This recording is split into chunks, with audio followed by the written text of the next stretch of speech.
అందరికీ నమస్కారం. Welcome to my channel. ఈ వీడియోలో ఏపీ ప్రభుత్వ ఉద్యోగులకు ఏడుపొక్కటే తక్కువ.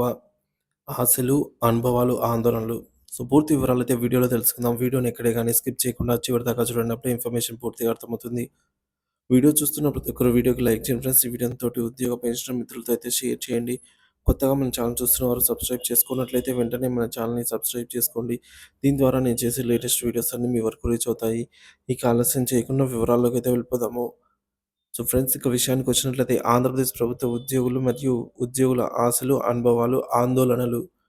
ఆంధ్రప్రదేశ్ ప్రభుత్వం 2024 అసెంబ్లీ ఎన్నికల ఫలితాల్లో ప్రభుత్వ ఉద్యోగుల పాత్ర అత్యంత కీలకంగా నిలిచిపోయిందండి.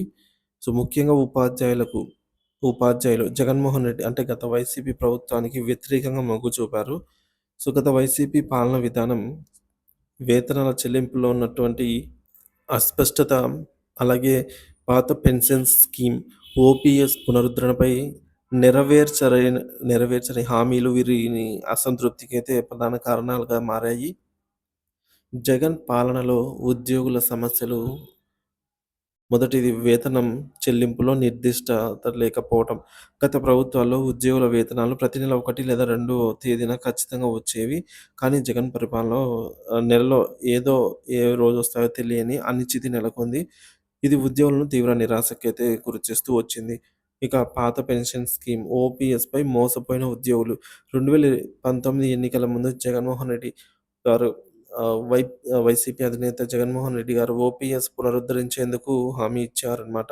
కానీ అధికారంలోకి వచ్చిన తర్వాత ఈ హామీ అమలు కాకపోవడంతో మరింత ఉద్యోగులు అసంతృప్తి చెందారని చెప్పవచ్చు. ఇకపోతే బయోమెట్రిక్ అటెండెన్స్. ప్రభుత్వ ఉద్యోగుల హాజరు ఖచ్చితంగా నమోదయ్యేలాగా బయోమెట్రిక్ సిస్టమ్‌ను ప్రవేశపెట్టారు. కొన్ని జిల్లాల్లో టెక్నికల్ సమస్యలు, దూర ప్రాంతాల్లో ఇంటర్నెట్ ఇబ్బందులు ఉండడంతో ఉద్యోగులు ఇబ్బందులైతే పడ్డారనమాట. సమయానికి వచ్చి కూడా నెట్ పనిచేయక లేదా కొన్ని టెక్నికల్ ఎర్రర్స్ రావటం వల్ల వారు సరైన టయానికి హాజరు నమోదు చేయలేకపోయారు. ఇక ఉద్యోగుల తీర్పు, చంద్రబాబుకు మద్దతు. జగన్ ప్రభుత్వం విధానాలకు వ్యతిరేకంగా ఉద్యోగస్తులంతా చంద్రబాబు నాయుడుని భారీగా మద్దతైతే ఇచ్చారు. ఓపీఎస్ పునరుద్ధరణపై హామీ, అలాగే వేతనాలను నెల మొదట్లో ఖచ్చితంగా చెల్లించే విధానము, ఉద్యోగుల సమస్యలను ప్రాధాన్యంగా పరిగణించేవాడు అని అయితే నమ్మకం. ఓటు వేసిన ఉద్యోగులు ఇప్పుడు నిరాశలో. కానీ ఈ మేరకు చంద్రబాబు ప్రభుత్వం అధికారంలోకి వచ్చిన తర్వాత కూడా ఉద్యోగులకు అనుకున్నట్లు మార్పులైతే చోటు చేసుకోవడం లేదు. 1వ తేదీన జీతాలు రాకుండా ఆలస్యమైతే అవుతున్నాయి. కొన్ని జిల్లాల్లో 6వ తేదీ నుంచి 10వ తేదీ వరకు జీతాలు జమ అవుతున్నాయి. ఉద్యోగుల పనితీరును ఆధారంగా చేసుకొని గ్రేడింగ్ విధానం అమలు చేయనున్నట్టుగా వార్తలు. బాబు వ్యూహం. ఉద్యోగులపై కొత్త నియంత్రణలు. ప్రభుత్వ ఉద్యోగులను మళ్లీ ధర్నాలు, నిరసనల్లో పాల్గొనకుండా కట్టడి చేయడానికి ప్రభుత్వం గ్రేడింగ్ విధానాన్ని తీసుకురావాలని నిర్ణయించింది. ప్రత్యేకించి ఉపాధ్యాయుల పనితీరుపై కఠినంగా గమనిస్తూ వారికి ప్రతిఫలం లేదా మైనస్ మార్కులు కేటాయించే విధానం అమల్లోకి చేయనున్నారు. ఉద్యోగులు తమపై నియంత్రణ పెరుగుతుందనే భయంతో ఆందోళనకు గురవుతున్నారు. ఉద్యోగుల అసంతృప్తి. ఏమాత్రం మార్పు జరగలేదా అంటే, ఉద్యోగులు జగన్ ప్రభుత్వం మారిపోతే ఉద్యోగ జీవితం మెరుగుపడుతుందని భావించారు. కానీ చంద్రబాబు నాయుడు అధికారంలోకి వచ్చినా పాత సమస్యలే కొనసాగుతున్నాయి.